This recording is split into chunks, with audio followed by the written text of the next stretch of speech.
Bienvenue dans ce cours consacré aux grandes œuvres de la littérature mondiale.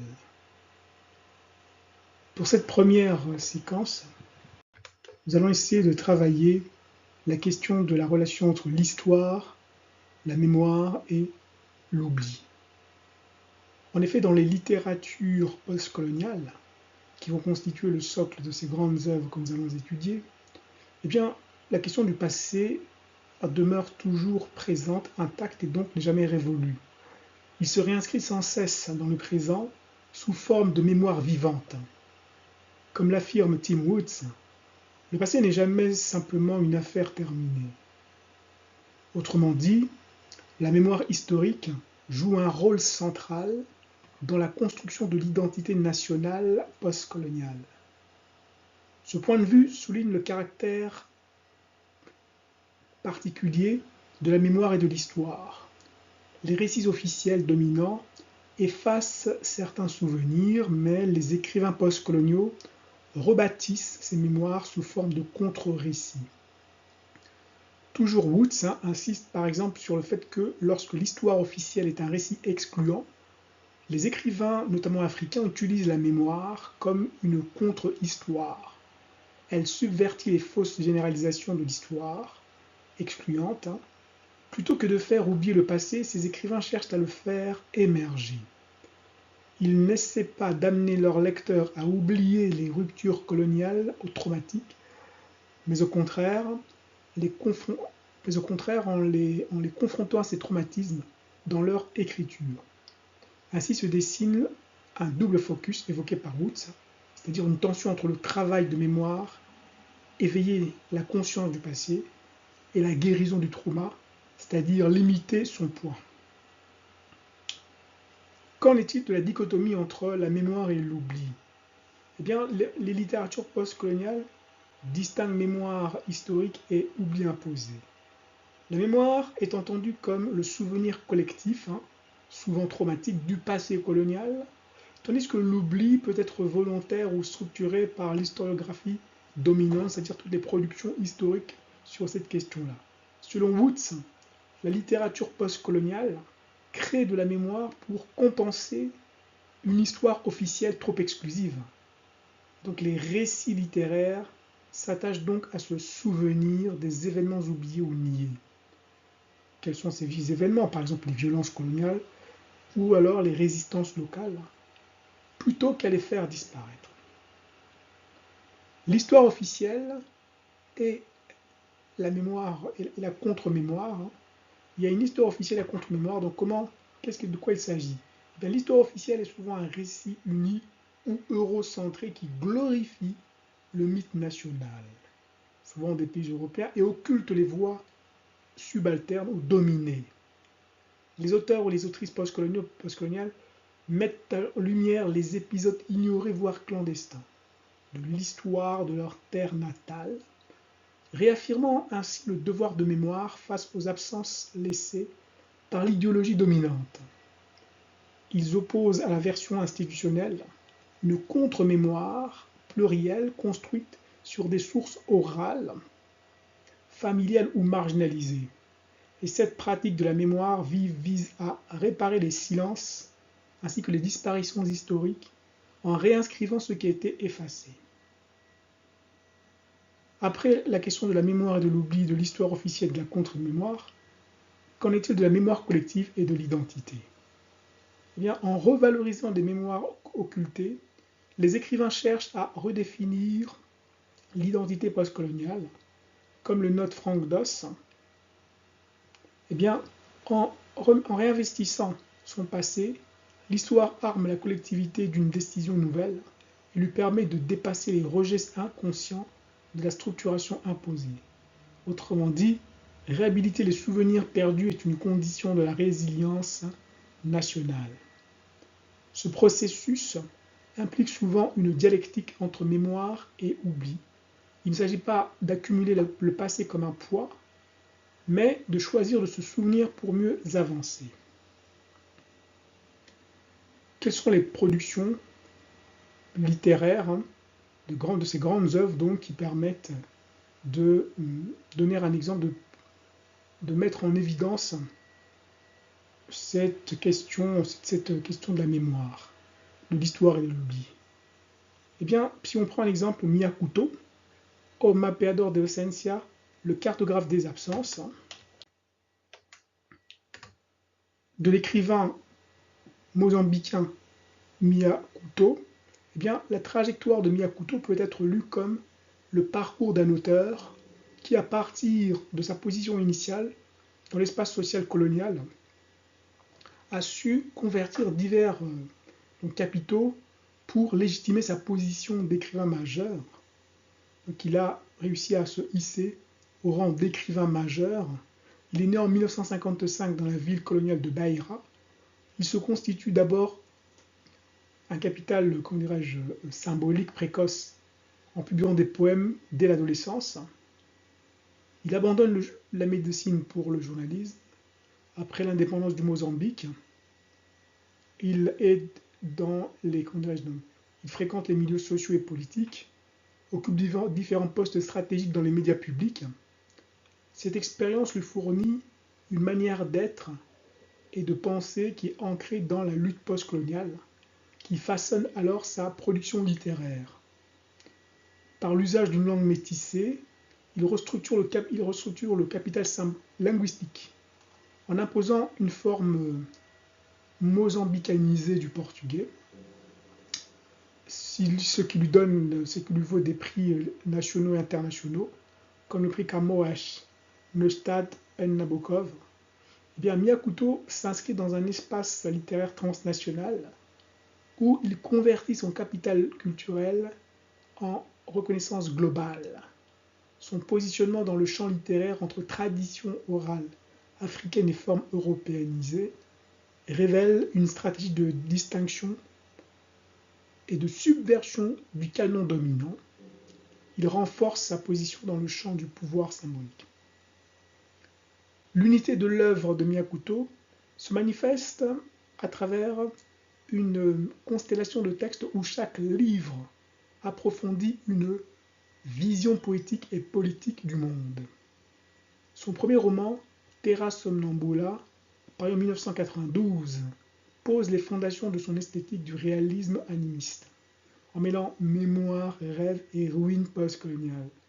Cette veine se prolonge dans Veranda do Frangipani, en 1996, où le fantastique sert à déconstruire les récits officiels de l'histoire mozambicaine, ou Ultimo Voo do Flamengo poursuit cette approche en articulant l'absurde et le tragique dans un pays fictif en reconstruction, dans Rio chamado Tempo ou Ma Casa chamada Terra. Couteau aborde la question des racines familiales et du deuil en explorant les frontières poreuses entre les vivants et les morts. La trilogie As Aranha do Imperador, Mulheres de Cinza, A Espeda et A As Zagaia, et bien d'autres encore, eh bien, on y voit la constitution d'une œuvre historique majeure qui revisite la résistance à la colonisation portugaise à travers des voix plurales et intimes.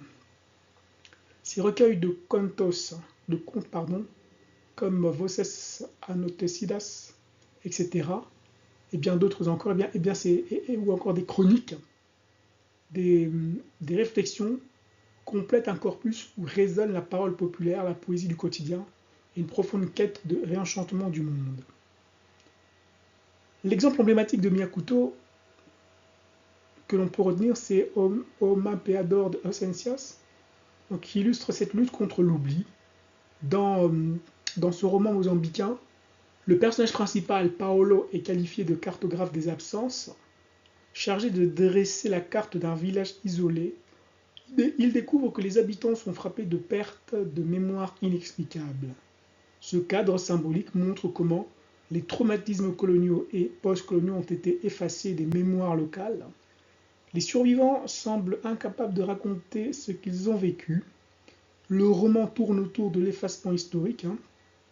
Couteau montre la manière dont les traumatismes historiques tels que ceux causés par le colonialisme et la guerre civile sont effacés des mémoires collectives En cartographiant littéralement ces absences symboliques, Paolo réactive des souvenirs refoulés, forçant le lecteur à contempler les absences et les silences, non pas comme des anomalies, mais comme des constituants fondamentaux de l'identité nationale.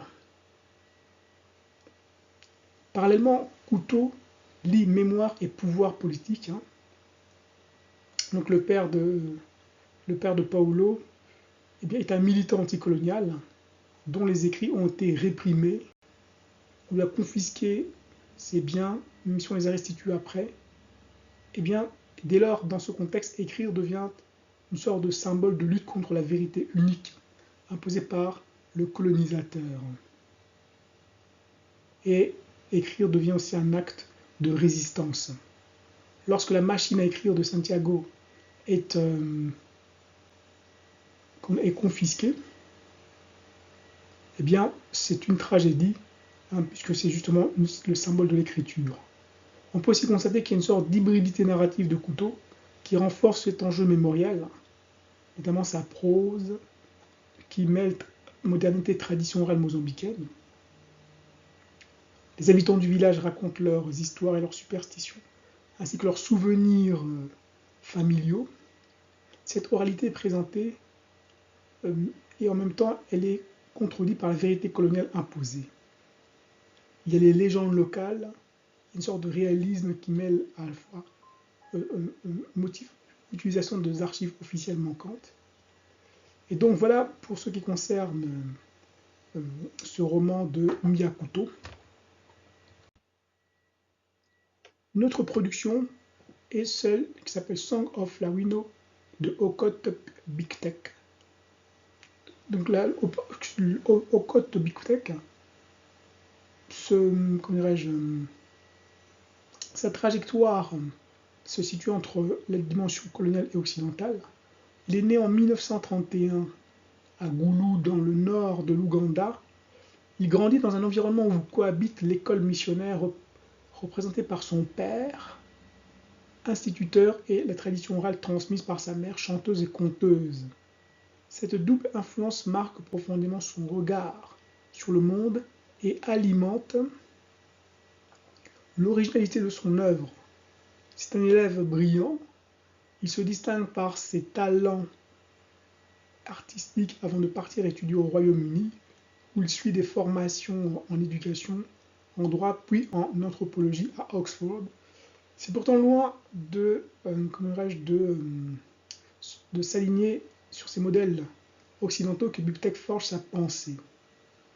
Son expérience universitaire, marquée par le refus de sa thèse à Oxford, renforce sa méfiance envers les lectures coloniales de la culture africaine. De retour en Afrique, il milite pour une réhabilitation des savoirs et des formes d'expression locales.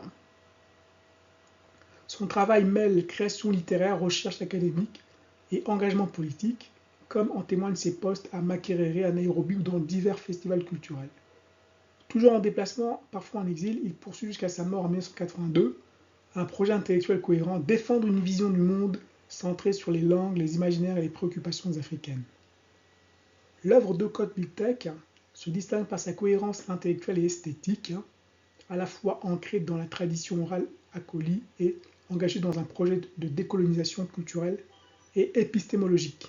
Son poème majeur, Song of Lawino, suivi de Song of Okol, constitue un diptyque central à travers la voix de Lawino, une femme africaine rejetée par un mari converti aux valeurs occidentales.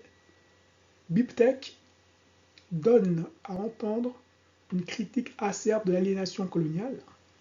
La réponse d'Okol dévoile les contradictions de l'élite africaine. Éduquée, ses poèmes à mi-chemin entre monologue dramatique et chant rituel marquent la naissance d'un style singulier qualifié de East African Song School.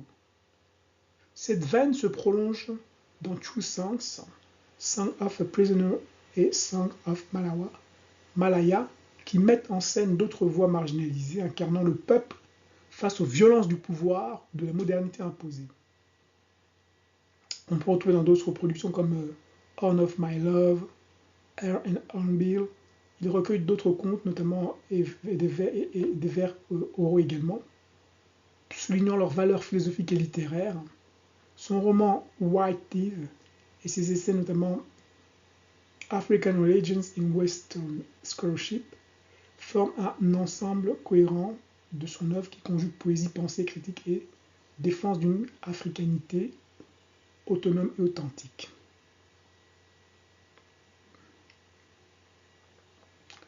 Là, pour ce qui concerne cet auteur, Okot Butek, Song of Lawino.